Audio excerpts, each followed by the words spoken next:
From his Central Texas Command Center, deep behind enemy lines, the information war continues. It's Alex Jones and the GCN Radio Network.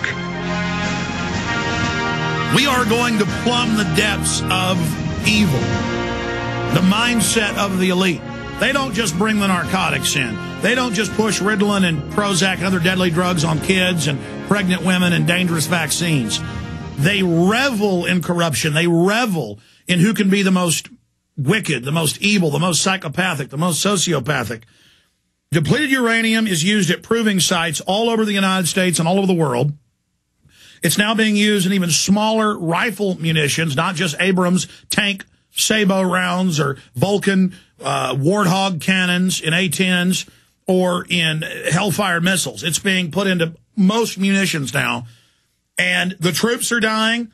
They've known for decades it's causing deformities, just like they knew in secret reports that have been declassified recently in the 60s that Agent Orange was going to literally fry the testicles of men and make them have deformed children.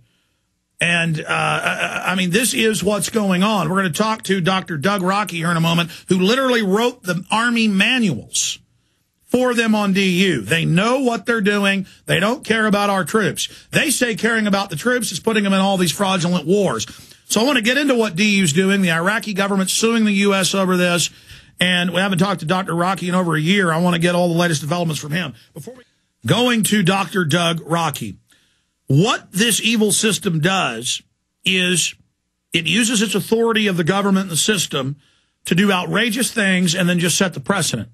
Government's caught drug dealing literally thousands of times. The drug war continues. But though people are starting to wake up, the government's caught engaged in all forms of corruption. The banks are robbing us. They just continue. The vaccine makers are caught maiming people. The corruption continues.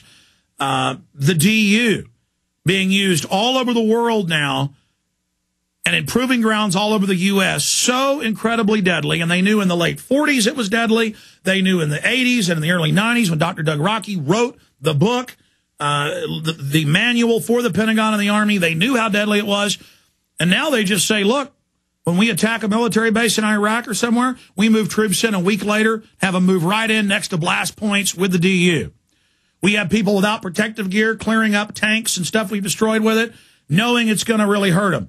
And it's hurt Dr. Rockey. Many of his colleagues have died just involved in studying this stuff and in cleanups. So this gives you a window into the minds of the controllers. Dr. Doug Rockey is a depleted uranium expert, a BS in physics at the Western Illinois University, followed by his MS and PhD in physics and technology education at the University of Illinois. His military career has spanned 4 decades to include combat duty during Vietnam and Gulf War I. He served as a member of the 3rd U.S. Army Medical Command's Nuclear, Biological, Chemical, Teaching, Medical Response, and Special Operations Team, 3rd U.S. Army Captured Equipment Project Team, and with the 3rd U.S. Army Depleted Uranium Assessment Team, Gulf War, Operation Desert Storm. This thing's 5 pages long, folks. He was the U.S. Army's Depleted Uranium Project Director from 94 to 95. He developed the congressionally mandated education training manuals and wrote the U.S. Army Regulation 700-48, the U.S. Army PAM 700-48, and the U.S. Army's Command Task for DU Incidents. He is the DU expert, and they won't even allow the manuals to be given to officers and troops. They march them in to die. That's who your government is. So don't give me, when I'm against new wars, that I don't care about the troops. Killing our troops isn't taking care of them. And the murderers that run this system wrap themselves in our troops' heroism. I'm sorry I'm ranting, Dr. Rockey. And I want you to give out the websites. I mean, I literally didn't even get into your bio here. There's so much. But just to watch this evil set the precedent. And, I mean, what is it like for you to see this, the use of DU going wild?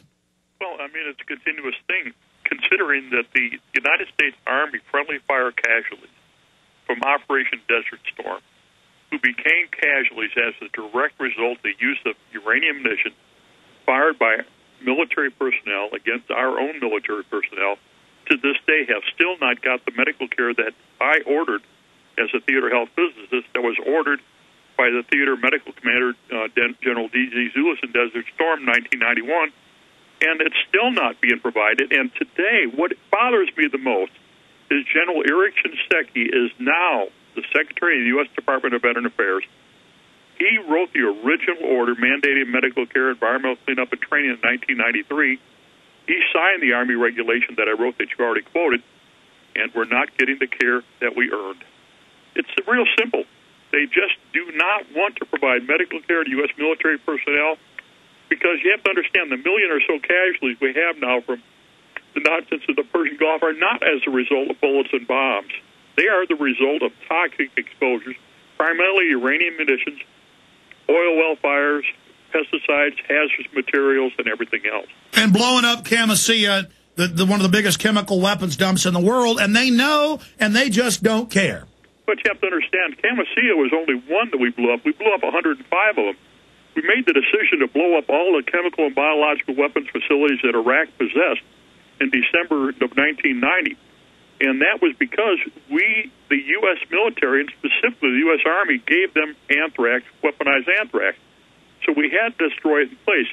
And if anybody has any question as to whether or not we did it or not, all they have to do is go to General Norman Schwarzkopf's autobiography. It doesn't take a hero, and go to page 390 and read about it. The arrogance of these guys is beyond comprehension. And then they did the brain studies from the chemical weapons, killing troops en masse. When you talk about 1 million casualties, break that down for us. Well, when we look at 1 million casualties, what we are seeing, that's right now, for example, CBS News 60 Minutes did a story on this on January 3rd. And they broadcast it. And God bless Paul Sullivan from Vets for Common Concern, Common Sense. He was the one that pushed that through. But what CBS News 60 Minutes confirmed on January 3rd in their story was delay, deny, and wait till I die. In other words, what we will do, the military, the Department of Defense, and the VA will deny any correlation between all the adverse health and environmental effects from all these toxic exposures, specifically uranium munitions, deny medical care for it, delay any treatment that you do get if you are lucky to get it, and just wait till you die. And the number of family members and everybody else and the soldiers involved and everybody, they never stop calling for help. It's every day. It never and the deformities of the troops, their children, the deformities of the Iraqis, the Serbs, the Afghans, and I know you've got the numbers on this, but is it not an exponential increase year to year in the amount of DU being served out by armories? Incredible amount. I mean, the United States gives this stuff away to anybody and everybody that will take it, and then we use it against all known targets. I mean, during Desert Storm, we use it against the armor effectively, all the tanks and the trucks and everything else. But we also shot up the bunkers and everything else.